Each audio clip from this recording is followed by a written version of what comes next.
Praise the lord. దేవుని పరిశుద్ధ నామమునకు మహిమ కలుగును గాక.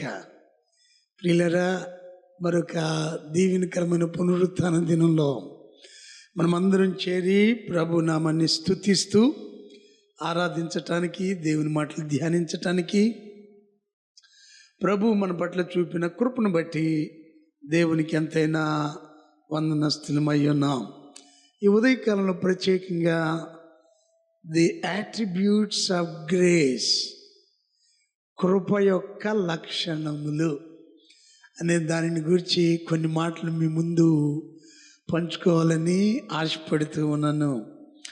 దైవ గ్రంథంలో మనం చూసినప్పుడు దేవుని కృప ఎంత గొప్పది, ఎంత ఉన్నతంగా ఉంటుంది అనటానికి నిదర్శనంగా నిర్గమకాండము 34వ అధ్యాయము 6వ వచనంలో దేవుడైన యెహోవా మోషేతో రెండవ మారు 10 ఆజ్ఞలతో కూడిన పలకలను మోషేకు అందిస్తూ చెబుతూ ఉన్నమాట. అతని ఎదుట యెహోవా అతన్ని దాటి వెళ్ళుచు, యెహోవా కనికరము, దయా, దీర్ఘశాంతము, విస్తారమైన కృపా సత్యములు గల దేవుడైన యెహోవా, ఆయన 1000 మందికి కృపను చూపుచు దోషమును, అపరాధమును, పాపమును క్షమించును. కానీ ఆయన ఏమాత్రమును దోషులను నిర్దోషులుగా ఎంచక 3-4 తరముల వరకు తండ్రుల దోషమును కుమారుల మీదికి, కుమారుల కుమారుల మీదికి రప్పించును అని ప్రకటించెను. దేవునికి స్తోత్రం. దేవుని యొక్క కృప లేక కనికరము లేక దయ, కరుణ అనేది ఎంత గొప్పదో మనం ఇక్కడ గమనిస్తూ ఉన్నాం. ఓ భక్తుడు చక్కని మాట చెప్పారు. Grace is our path to committee, civility and compassion. అంటే మనం ఎవరితోనైనా స్నేహం చేయాలన్నా, గౌరవ మర్యాదలతో గడపాలి అన్నా, దయా కరుణ కటాక్షాలు చూపాలి అన్నా, అక్కడ గ్రేస్, కృప, దయ అనేది ఆ వ్యక్తిలో ఉండాలి అని తెలియజేస్తూ ఉంటాడు. గొప్ప దైవజనుడు చార్లెస్ స్పర్జన్ ఆ భక్తుడు చెప్పిన ఒక మాట తప్పకుండా మనం జ్ఞాపకం చేసుకోవాలి. The grace that does not change my life will not save my soul. నా జీవితాన్ని మార్చలేని కృప నా ఆత్మను రక్షించలేదు. దేవుని యొక్క కృప, దేవుని యొక్క దయ మొదట మన జీవితాలను మార్చేదిగా ఉంటుంది. తత్ఫలితంగా మనము ఆత్మీయంగా రక్షింపబడిన వారం అవుతాం. మార్పు లేని జీవితము ఆత్మల రక్షణకు ఉపయోగపడదు, భక్తుడు తెలియచేస్తూ ఉన్నాడు.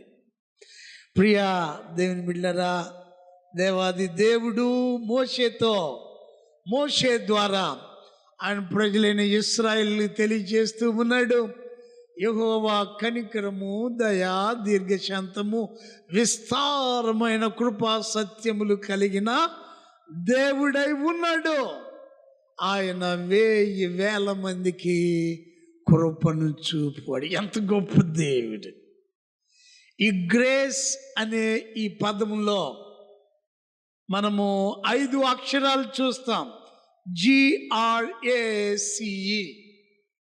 GRACE.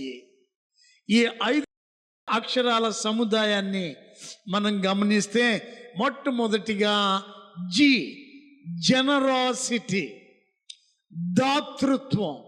ఇది ఏం చేస్తుందండి ఒక వ్యక్తిని అనంటే, ఇతరులకు ఇంకా ఏదో కొంత చేయాలి అని నడిపిస్తూ ఉంటుంది. దాతృత్వం కలిగి ఉన్నటువంటి వ్యక్తి. రెండవదిగా చూసినట్లయితే రెస్పెక్ట్, గౌరవము లేక మర్యాద. ఏ విషయంలో గౌరవం అండి అనంటే, ఒక వ్యక్తి జీవితం పట్ల, తాను చేసే పని పట్ల గౌరవం కలిగి ఉండటం, రెస్పెక్ట్ కలిగి ఉండటం. చాలాసార్లు మనం చూస్తూ ఉంటాం, కొందరి జీవితాలలో వారు చేసే పనులను బట్టి వారిని హీనంగాను తక్కువగాను చూసే సమాజంలో మనం జీవిస్తూ ఉన్నాం.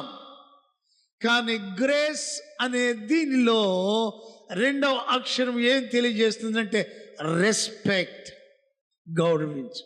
మూడవది AGRA, యాక్షన్, క్రియ. దేని కొరకు క్రియ అండి ఇది అని అంటే మన జీవితాలలో మార్పును జరిగించేది. మనం ఎప్పుడూ ఒకేలా ఉండేది కాదు. దినదినము, సంవత్సరం మన జీవితాలలో మార్పు రావాలి.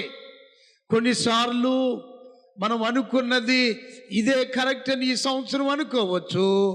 వచ్చే సంవత్సరం దాని లోపాలను గుర్తించి సరిదిద్దుకొని, గమనిస్తున్నారా, మార్పు చెందటం, పరిపూర్ణతలోనికి నడిపించబడటం, ఇది యాక్షన్ జరిగిస్తూ ఉంది. ఆ తర్వాత 4వ అక్షరం C, కంపాషన్, దయా కనికరము కలిగి ఉండటం. ఏమిటండి దయా కనికరం అనంటే ఇతరుల పట్ల కొంత శ్రద్ధ, ఇతరుల పట్ల కొంత ఆలోచన మనం కలిగి ఉండటం, ఇతరుల గురించి ఆలోచించటం తప్పకుండా చేయవలసి ఉన్నాం. ఫైనలీ ఈ అనే అక్షరం ఎనర్జీ, శక్తి, బలము. ఆత్మ మనలను బలపరిచి ముందుకు నడిపించే దోహద శక్తిగా ఉంటుంది. That is what grace. ఇట్టి కృప దేవుడు మనకిచ్చేటప్పుడు దైవ గ్రంథం అంటుంది, be not proud of race, face, place or grace. ఇదంతా మన జీవితంలో దేవుని దయను బట్టి, ఆయన కనికరాన్ని బట్టి మనం పొందుకున్నాం కదా. కాబట్టి మన జీవితాల్లో ఎప్పుడూ కూడా, ఎక్కడా కూడా మన జాతిని బట్టి, మన వర్గమును బట్టి, లేక మన కులమును బట్టి, మన అందమును బట్టి, మన స్థితిని బట్టి, లేక దేవుడు మనల్ని ప్రేమించి మనకు అనుగ్రహించిన కృపను బట్టి జాగ్రత్త పడదాం. అతిశయం అనేది రాకుండా చూసుకుందాం. ప్రియ సహోదరి సహోదరులరా, ఈ ఉదయకాలంలో అనేక విషయాలు, ఈ కృపలో ఉన్నటువంటి ఎన్నో మహత్తరమైన విషయాలు దైవ గ్రంథం మనకు బోధిస్తూ ఉంది. వాటన్నిటినీ తప్పకుండా మీతో పంచుకోవాలనిపిస్తూ ఉంది. సమయం చాలదు. కనీసం కృప ద్వారా మనకు కలిగే 10 బెనిఫిట్స్ లేఖనాల నుండి మీకు జ్ఞాపకం చేయాలని ఇష్టపడుతున్నాను. ఏం జరిగింది కృప వలన? దేవుని కృపను నేను పొందుకున్న వ్యక్తిగా ఉంటే, ఆయన కృపలో నేను నడిపించబడే వ్యక్తిగా ఉంటే నా జీవితం ఎలా ఉంటుంది? అమోఘమైన విషయాలు దేవుడు తన బిడ్డల పట్ల బయలుపరుస్తూ ఉన్నారు. ఆయన లేఖనాలలో మనం చూస్తున్నాం. మొట్టమొదటిగా మనకందరికీ తెలిసిన లేఖనం అపోస్తలుడైన పౌలు ఎఫెసీయులకు రాసిన పత్రిక 2వ అధ్యాయం 8-9 వచనాలలో పౌలు భక్తుడు అంటాడు, మీరు విశ్వాసము ద్వారా కృప చేతనే రక్షింపబడి అన్నారు. అత్యంత ప్రధానమైన విషయం ఇక్కడ మనం వింటున్నాం. మీరు విశ్వాసం ద్వారా కృప చేతనే రక్షింపబడి ఉన్నారు. ఇది మీ వలన కలిగినది కాదు, దేవుని వరమే. అది క్రియల వలన కలిగినది కాదు గనుక ఎవడునూ అతిశయపడ వీలు లేదు. నేను రక్షింపబడ్డాను అనంటే నా రక్షణను బట్టి నేను అతిశయపడటానికి వీలు లేదు. దేవుని కృపను బట్టి రక్షింపబడ్డాను. కాబట్టి దేవుని పిల్లలుగా ఉన్న నీవు నేను ఏనాడు ప్రభు మనకిచ్చిన రక్షణను బట్టి అతిశయపడటం తగదు, కుదరదు. రెండవదిగా ఫర్గివ్నెస్ ఆఫ్ సిన్స్. మొదటిది సాల్వేషన్ త్రూ ఫెయిత్, రెండవది ఫర్గివ్నెస్ ఆఫ్ సిన్స్. కృప వలన ఏం జరిగిందండి? రోమిలికి రాసిన పత్రిక 3వ అధ్యాయం 23, 24 వచనాలలో పౌలు భక్తుడు అంటున్నాడు, ఏ భేదమును లేదు, అందరూ పాపం చేసి దేవుడు అనుగ్రహించు మహిమను పొందలేకపోవచ్చున్నారు. కాబట్టి నమ్మువారు ఆయన కృప చేతనే క్రీస్తు యేసునందలి విమోచనము ద్వారా ఉచితముగా నీతిమంతులని తీర్చబడుచున్నారు. ఆమేన్. ఎంత గొప్ప ధన్యత అండి.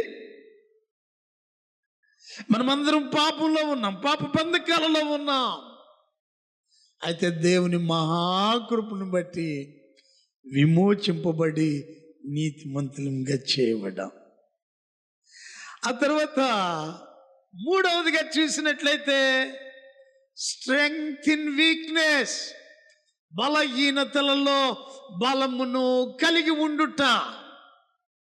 అపోస్తలుడైన పౌలు కొరింథీయులకు రాసిన 2వ పత్రిక 12వ అధ్యాయం 9వ వచనం మనకందరూ తెలుసు. అందుకు నా కృప నీకు చాలును, బలహీనత యందు నా శక్తి పరిపూర్ణమగుచున్నదని ఆయన నాతో చెప్పెను. కాగా క్రీస్తు శక్తి నా మీద నిలిచిన నిమిత్తము విశేషముగా నా బలహీనతల యందే బహు సంతోషముగా అతిశయపడుదును. మనకు తెలిసి ఈ సందర్భం అపోస్తలుడు పౌలు గారు తనలో ఉన్నటువంటి బలహీనతను బట్టి తన శరీరంలో ముళ్ళును గూర్చి దేవుని సన్నిధిలో ముమ్మారు మొరపెట్టినప్పుడు ప్రభు అంటున్నారు, నా కృప నీకు చాలు. అబ్బా, ఎన్ని బలహీనతలు ఉన్నా, ఎన్ని ముళ్ళ చేత మనం నింపబడి ఉన్నా, ఆయన కృపను మనము కలిగి ఉన్న ఎడ్ల అది మన జీవితాలకు చాలు ప్రభు అంటున్నారు. ప్రియులారా, నాలుగవదిగా చూసినట్లయితే ఎటర్నల్ లైఫ్ ఇన్ గ్రేస్. అపోస్తలుడైన పౌలు భక్తుడు రోమిలికి రాసిన పత్రిక 6వ అధ్యాయము 23వ వచనంలో భక్తుడు అంటాడు, ఏలయనగా పాపం వలన వచ్చు జీతము మరణము, అయితే దేవుని కృపావరము మన ప్రభు అయిన యేసు క్రీస్తునందు నిత్య జీవము. ఈ మధ్య కాలంలో ధ్యానిస్తూ ఉన్నాం, మనం చావవలసిన వారమై ఉన్నాం. అయితే దేవుడు మనల్ని బ్రతికించి సృష్టిలో ప్రథమ ఫలముగా నిలుపుతూ ఉన్నాడు. పౌలు గారు అంటున్నారు, మన అపరాధములను మన పాపం వలన మనం మరణించవలసిన వారమై ఉండగా దేవుని యొక్క కృపావరం మనకు నిత్య జీవాన్ని దయచేస్తుంది. ఆయన కుమారుడని క్రీస్తులో ఎంత గొప్ప ధన్యత, ఎటర్నల్ లైఫ్.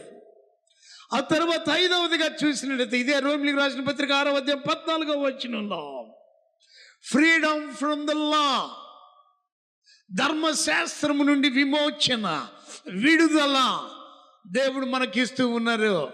రోమా 6:14లో మీరు కృపకే కానీ ధర్మశాస్త్రమునకు లోనైన వారు కారు గనుక పాపము మీ మీద ప్రభుత్వము చేయదు. హల్లెలూయా, ఎంత అద్భుతమండి. ఆయన కృప చేత నింపబడి ఆయన కృపలో నడిపించబడే వారంగా మనం ఉన్నట్లయితే మన జీవితంలో పాపానికి అధికారం లేదు. దేవుడు విడిపించాడు. పాపం యొక్క కాడిని ఆయన తెగ నరికాడు. కృప ఎంత గొప్పది, దేవుని కృప ఎంత మేలు చేస్తూ ఉంది. ఆ తరువాత 6వదిగా చూసినట్టయితే the benefit that a believer gets from the grace. రోమిలికి రాసిన పత్రిక 5వ అధ్యాయము 1-2 వచనాలలో దేవుని వాక్యం తెలియజేస్తూ ఉంది, there is a peace and joy in grace. కాబట్టి విశ్వాసములను మనం నీతిమంతులముగా తీర్చబడి మన ప్రభువైన యేసు క్రీస్తు ద్వారా దేవునితో సమాధానము కలిగి ఉందము, మరియు ఆయన ద్వారా మనము విశ్వాసము వలన ఈ కృపయందు ప్రవేశము గలవారమై అందులో నిలిచి ఉండి దేవుని మహిమను గూర్చిన నిరీక్షణను బట్టి అతిశయపడుచున్నాము, ఆనందపడుచున్నాము. ఎందుకు ధన్యత? అనేక రకాల సమస్యలతో సతమతమవుతూ ఉన్న విశ్వాసి జీవితానికి దేవుడు సమాధానమును, సంతోషమును దయచేయవాడు. 7వదిగా మనం చూసినట్లయితే తీతుకు వ్రాసిన పత్రిక 2వ అధ్యాయము 11వ వచనంలో గమనిస్తూ ఉన్నాం. ఏలయనగా సమస్త మనుషులకు రక్షణకరమైన దేవుని కృప ప్రత్యక్షమై. దేవుని యొక్క కృప లోకంలో కేవలం కొంతమందికి మాత్రమే, కొన్ని వర్గాలకు మాత్రమే, కొంతమంది ప్రజలకు మాత్రమే, కొన్ని దేశాలకు మాత్రమే అది ఆపాదించబడలేదు.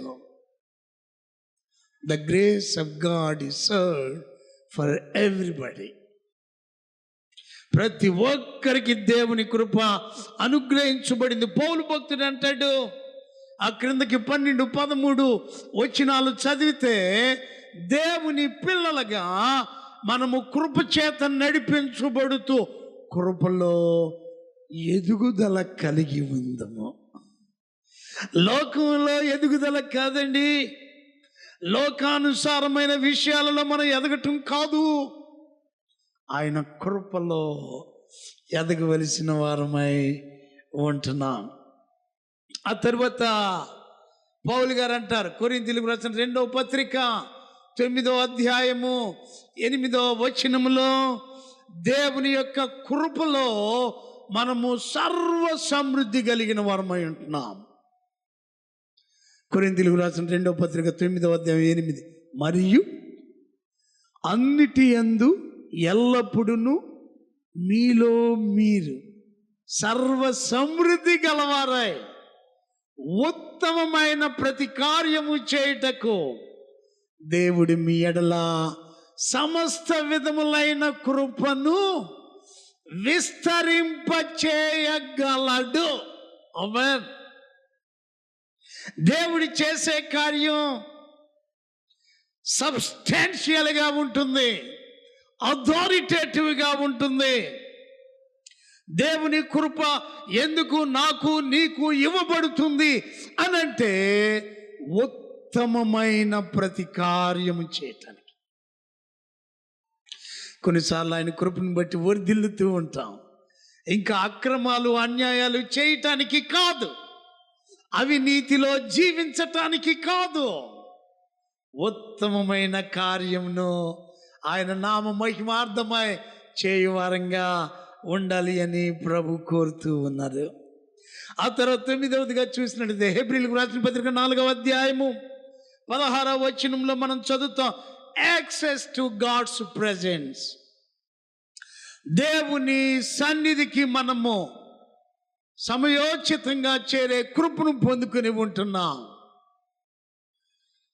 మనము కనికరింపబడి సమయోచితమైన సహాయం కొరకు కృప పొందున్నట్లు ధైర్యంతో కృపాసనము వద్దకు చేరుదాము.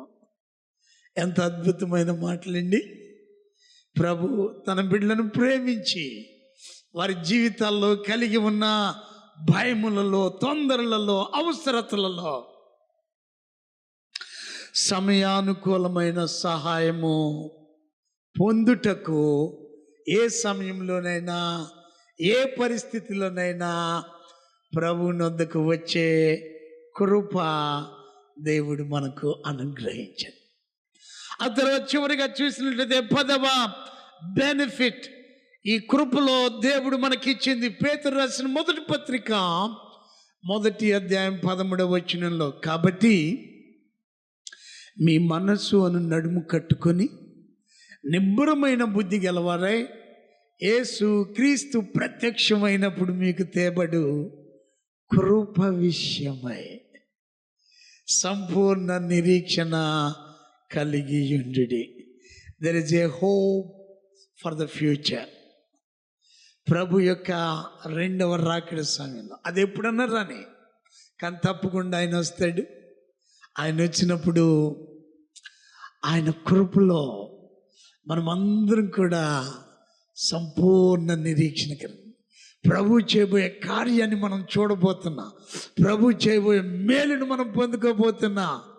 ఆయన రెండవ రాకడలో ఆయన కృపను బట్టి మనకిది కలుగుతూ ఉంది, మనం పొందుకుంటున్నామని పేతురు భక్తుడు అన్నాడు. ప్రియ దేవుని బిడ్డలారా, ఆయన కృపలో ఇన్ని మేలులు, ఇన్ని వనరులు నీకు నాకు అనుగ్రహించబడుతూ ఉన్నాయి. అయితే మనం ఒకవేళ మన యొక్క కులమును బట్టి, వర్గాన్ని బట్టి, లేదా మన ఫేస్ వాల్యూని బట్టి, మనకున్న అందమైన వర్చస్సుని బట్టి, లేదంటే మనం కలిగి ఉన్న స్థితిని బట్టి ఒకవేళ అతిశయపడుతున్నామేమో. కేవలం దేవుని కృప నన్ను నడిపిస్తూ ఉంది. అట్టి కృపలో మనం ముందుకు సాగుదాం. కొన్నిసార్లు hour outer getup may not be good, but our inner setup should be great. బయటికి మనం పెద్దగా ఆకర్షణీయంగా గొప్పగా కనిపించకపోవచ్చు, పర్వాలేదు. ప్రభు నిన్ను నన్ను చూస్తున్నాడు, మన అంతరంగాన్ని చూస్తూ ఉన్నాడు. అది ఘనంగా ఉంటే దేవునికి మహిమ. ఆయన కృపను పొందుకున్న వారమై ప్రభు రాకడ పర్యంతం పాపం నుండి రక్షింపబడ్డాం, ధర్మశాస్త్రం నుండి విడిపించబడ్డాం, అనేక బలహీనతల నుండి విడుదల పొందాం, నిత్య జీవాన్ని పొందుకున్నాం, సంతోషము సమాధానమైన కృపలో మనం కలిగి ఉన్నాం. సమస్త మనుషులకు దేవుడిచ్చిన రక్షణ కృప ద్వారా కలిగి ఉందని ఆ నడిపింపులో మనం ఎదుగుతూ ఉన్నాం కదా. అట్టి మనం ప్రభు రాకడ పర్యంతం, ఆయన త్వరలో రాబోతున్నారే అని ఎదుర్కొనే వారంగా నిరీక్షణ కలిగి ప్రభు కొరకు ఎదురు చూద్దాం అని మేళతో నింపడదాం. God bless you. ప్రార్థించుదాం. మహోన్నతుడా, మా స్తుతులకు పాత్రుడా, సర్వకృపానిధి నీకు వందనాలు. మా జీవితాల్లో మేము కలిగి ఉన్న ప్రతిదీ నీ కృప ద్వారానే పొందుకున్నాం. జీవము నీ కృపే, మా ఆయుష్ నీ కృపే, మేము కలిగి ఉన్న ఆరోగ్యం నీ కృపే, మేము కలిగి ఉన్న ఆహారం నీ కృపే. అయ్యా నీకు స్తోత్రాలు, స్తోత్రాలు, వందనాలు ప్రభువా. ఈ ఉదయకాలంలో మమ్మల్ని ప్రేమించి 1000 తరముల వరకు నాయనా కృప చూపు దేవుడు అని గుర్తిరిగి నిన్ను ఆరాధించుటకు, ఘనపరచుటకు సహాయం చేయి.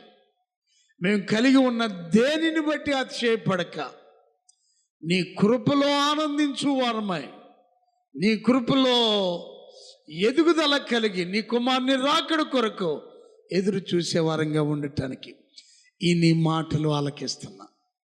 నన్ను, మమ్మందరినీ నీ కృపలో భద్రపరిచి నడిపించి మహిమ పొందమని యేసయ్య శ్రేష్టమైన నామంలో ప్రార్థించుచున్నాము తండ్రి.